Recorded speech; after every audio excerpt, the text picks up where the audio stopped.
नमस्कार, simplicity with रश्मि में आपका बहुत बहुत स्वागत है। आ गई आज आपकी रश्मि फिर एक किसी नए टॉपिक पे आपसे ढेर सारी बातें करने।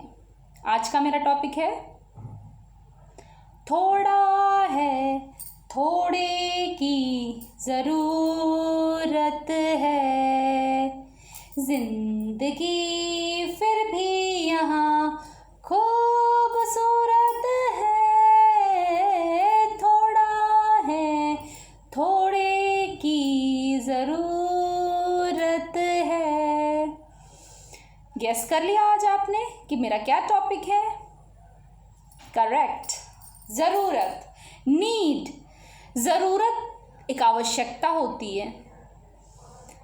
आवश्यकता जब तक आवश्यकता होती है तब तक तो ठीक है, अगर ये आवश्यकता अनावश्यकता बन जाए तो कष्ट होता है।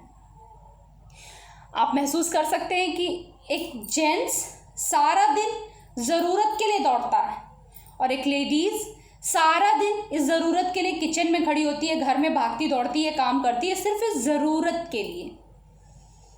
सोचिए कितना छोटा सा टॉपिक है बट कितना इम्पोर्टेंट है। दिन भर हम इस ज़रूरत से जुड़े हुए हैं। मैं किसी से बात कर रही हूँ, ज़रूरत से कर रही हूँ। मैं आपसे बात कर रही हूँ, ज़रूरत से कर रही हूँ। बिकॉज मुझे फ्रेंड्स बनाना पसंद है, मुझे अपनी बातें करना पसंद है, इसलिए मैं इस ज़रूरत से कर रही हूँ। आप वीडियो देखेंगे क्योंकि आप मुझे पसंद करते हैं। तो सबकी अपनी ज़रूरतें आपस में जुड़ी हुई हैं। हर एक व्यक्ति किसी दूसरे से किसी ज़रूरत से ही प्यार करता है, वरना जो सर्दी की धूप हमें पसंद होती है, गर्मियों में हम उनसे ही घबराते हैं। है ना ज़रूरत की बात? वो धूप क्यों ज़रूरत ख़त्म हो जाती है गर्मियों में? किसी का मन नहीं करता। अब देखो कितनी अच्छी धूप निकल रही है, मन करता है कि जाके बैठें। ज़रूरत, जब सबको ज़रूरत होती है आपकी तो सब आपके चारों तरफ होते हैं। जब सबको ज़रूरत होती है आपकी तो सब आपके चारों तरफ होते हैं। लेकिन जब आपको ज़रूरत होती है सबकी तो दूर दूर तक रास्ता साफ होता है। सच्चाई है ये। तो हम एक दूसरे से ज़रूरत से जुड़े होते हैं। कोई भी रिश्ता हो उसमें ज़रूरत का एक स्थान होता है, लेकिन अगर ज़रूरत हद से ज़्यादा बढ़ जाए तो रिश्ते बिगड़ जाते हैं। ज़रूरतों की भी एक हद होती है, ज़रूरतों का भी एक दायरा होता है। पति पत्नी का भी एक दूसरे के साथ ज़रूरत है। भाई जो वाइफ जॉब कर रही हैं वो तो ठीक है, जो नहीं कर रही हैं उनको मनी मैटर है, ज़रूरत है। ज़्यादा ज़रूरत कर लोगे, ज़्यादा खर्चीले बनोगे तो हस्बैंड के साथ टेंशन हो जाएगी। हस्बैंड को क्या प्रॉब्लम है? अगर वो दिन भर थक के आ रहा है तो उसे खाना चाहिए, अच्छा आराम चाहिए, तो दोनों को ज़रूरत है। ज़रूरत का समय के साथ बहुत अच्छा तालमेल होता है। ज़रूरत का समय और मेहनत के साथ, समझिएगा, ज़रूरत समय और मेहनत के साथ जुड़ा होता है। अगर हमें किसी चीज़ की ज़रूरत बचपन में है तो वो उसी समय काम आएगी। समय बीतने के बाद आपको जितनी ज़रूरत होगी आप उतनी ही मेहनत कर सकते हैं। आपको जितनी ज़रूरत है आप उतनी ही मेहनत कर सकते हैं, उससे ज़्यादा नहीं कर सकते हैं। तो ज़रूरत, समय, मेहनत आपस में बाउंडेड होता है।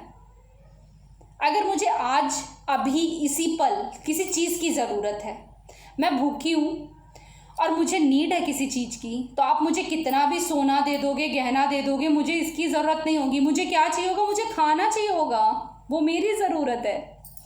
तो इसी ढंग से भगवान की भी ज़रूरत होती है। भगवान की एक लिमिटेड ज़रूरत होती है। मनुष्य की ज़रूरतें तो प्रतिदिन बढ़ रही हैं। आज सुबह क्या ज़रूरत थी, आधे घंटे बाद क्या ज़रूरत हुई, उसके बाद हर एक पल हमारी ज़रूरतें बदलती हैं। लेकिन हमारे ईश्वर, हमारे प्रभु की ज़रूरतें बहुत लिमिटेड होती हैं। आज मैं आपको बताती हूँ कि ईश्वर की ज़रूरत क्या है। एक व्यवसायी रहता है, वो अपने व्यवसाय में दिन रात व्यस्त रहता था। उसका एक नौकर था, वो कुछ दिनों की छुट्टी चाह रहा था।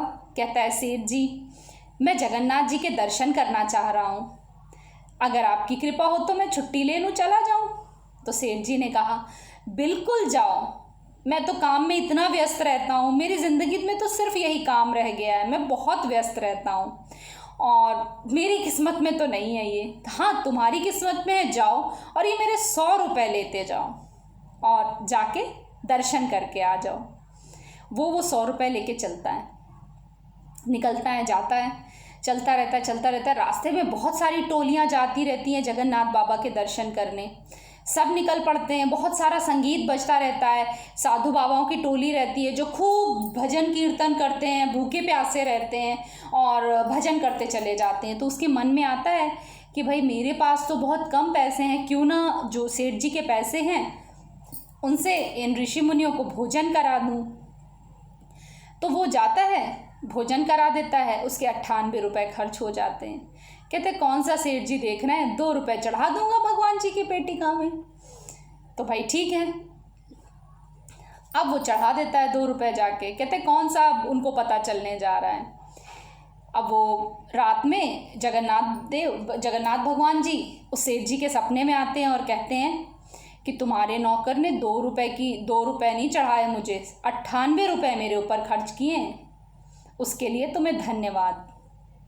सेठ जी सोचने लगते हैं यार मेरा नौकर तो इतना ईमानदार है, आखिर 2 रुपये क्या उसने खा पी लिया, उसको हो सकता है प्यास लगी हो, भूख प्यास हो, उसने खा लिया होगा। फिर वो काफ़ी दिनों बाद दर्शन करके आता है। जब आता है तो नौकर आके बताता है कि हमने आपका प्रसाद देता है। कहता है भाई हमने आपकी भेंट चढ़ा दी ईश्वर को। कहती मैं एक बात पूछूंगा, तुमने मेरे ईश्वर को भेंट तो चढ़ा दी, लेकिन 98 रुपये की क्यों चढ़ाई, 2 रुपये की कहाँ खर्च हो गए। तब उसने सारी व्यथा बता दी। सेठ जी ने तुरंत हाथ जोड़ के उसको नमन किया, कहा कि बताओ तुमने इतना बड़ा उपकार मेरे ऊपर किया, तुम्हारी वजह से मुझे जगन्नाथ देव जी के दर्शन हुए। तो देखा ईश्वर की ज़रूरत क्या है।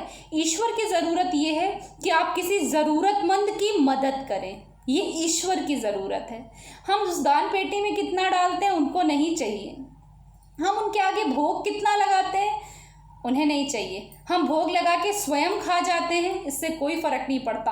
हाँ, हम किसी की ज़रूरत पे कहाँ खड़े हैं, अगर हम सक्षम हैं उस ज़रूरतमंद के लिए, तो वो ईश्वर को आशीर्वाद के रूप में हमें प्राप्त होता है, तब ईश्वर हमसे प्रसन्न होते हैं। तो भगवान की ज़रूरतें हमसे क्या हैं कि हम एक अच्छे इंसान बने, और हमारी ज़रूरतें एक दूसरे के प्रति ये हैं कि हम उन्हीं ज़रूरतों को अहमियत दें जो ज़रूरी हैं। तो ये तो रही ज़रूरत की बात, और इसी के साथ हम अपने अगले टॉपिक पे आपके साथ फिर किसी अच्छे से बातों पर बात करेंगे। अगर आपको मेरे साथ किसी भी टॉपिक पर डिस्कशन करना है तो आप मुझे बता सकते हैं, मुझे कमेंट कर सकते हैं, और बाकी की चीज़ें आप मेरे डिस्क्रिप्शन में पढ़ सकते हैं, मेरे चैनल को सब्सक्राइब कर सकते हैं। और अगर आपको कुछ भी बात इसमें मेरे पसंद नहीं आती या अच्छी लगती है, प्लीज़ उसको मुझे कमेंट के थ्रू बताइए, और या जो मेरी भी कमियां हों मुझे इम्प्रूव करने का मौका दीजिए। तो इसी के साथ मैं फिर नेक्स्ट टॉपिक पे आपके साथ ढेर सारी बातें करूँगी। स्टे होम, स्टे सेफ, खुद को सुरक्षित रखते हुए वीडियोस देखते रहिए, एंजॉय करिए। राधे राधे।